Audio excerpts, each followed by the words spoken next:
Hey there, welcome to Compounding Equity. I'm Cody Bandura, and today I'm going to tell you how I took an old 401k that wasn't performing and reinvested it in a 118 unit apartment complex.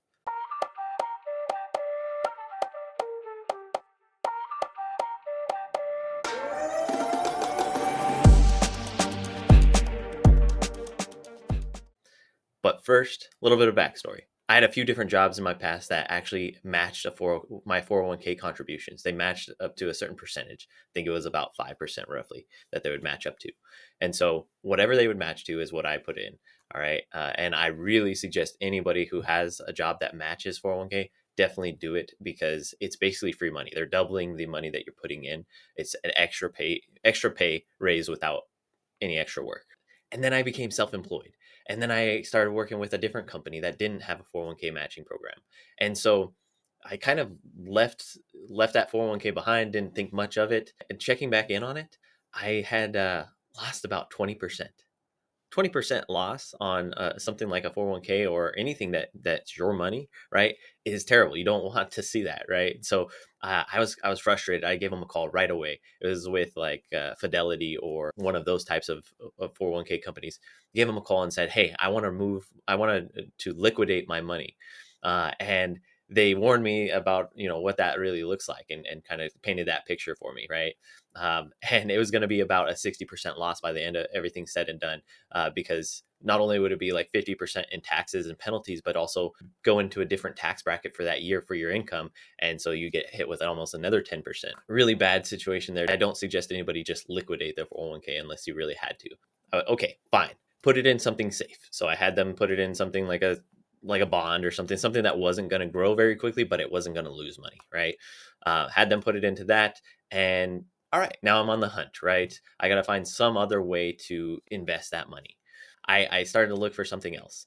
And I happened to be working for an employer at the time. My job was to educate real estate professionals on how to get into syndication, or the syndication model for multifamily property. So apartment buildings, how do you buy them? So a syndication is pooling multiple investors' monies together to buy a bigger asset than you'd be able to buy alone, right? Or be able to buy on your own. So instead of buying a fourplex or a duplex, these real estate professionals can go out and buy a 100 unit apartment building or more at once, right? So that's what the syndication model is, and that's what my job was to teach them how to do that.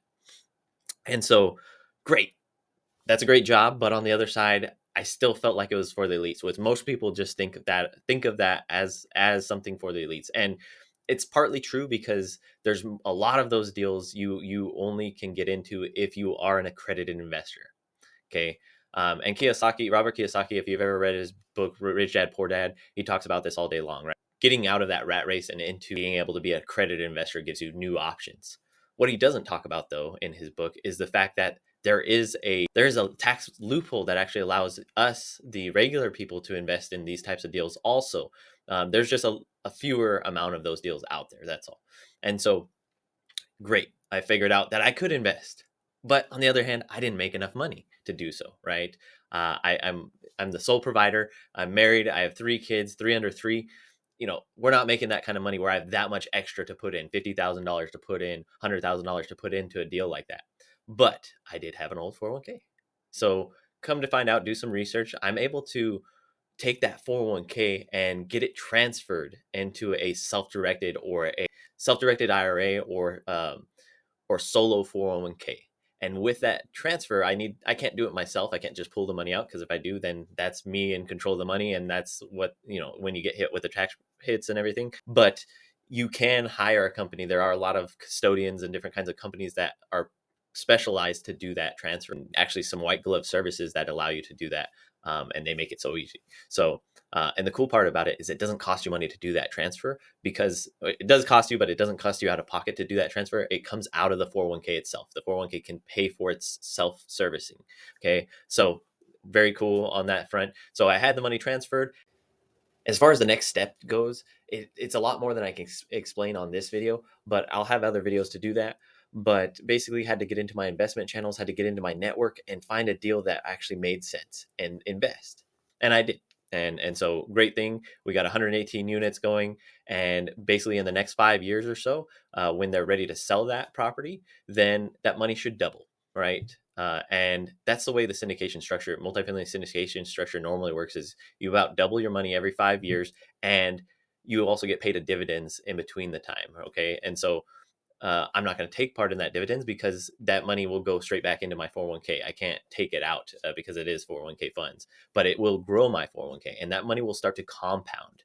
And so every 5 years, the money's going to double.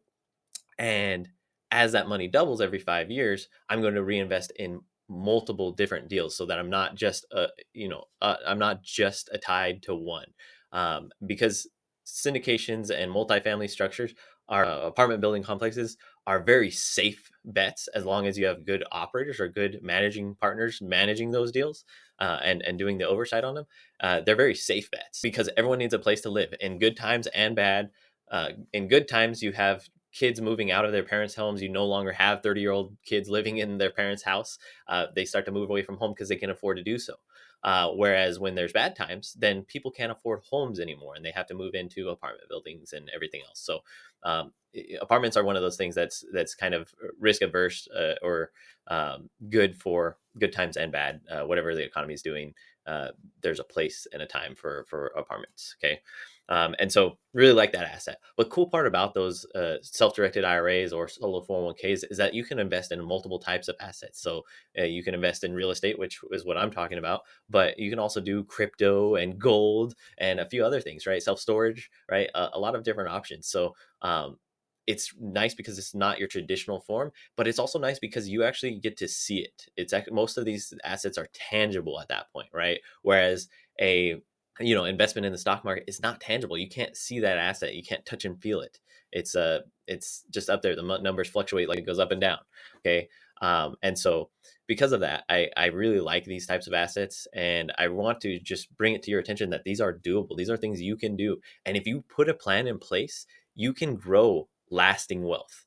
Okay. We're not going to get rich overnight. That's why we call this channel Compounding Equity, is because we want to help you realize compounding interest and compounding equity, and get that generational wealth. So go ahead and hit that like button if you found any value in today's video, and please subscribe down below because I have a lot of great guests already booked for future episodes. And I already have my plan in place on how I'm going to change my financial future and my financial legacy. And today was just the tip of the iceberg. So until next time, think about how you can earn compounding equity and change your financial future.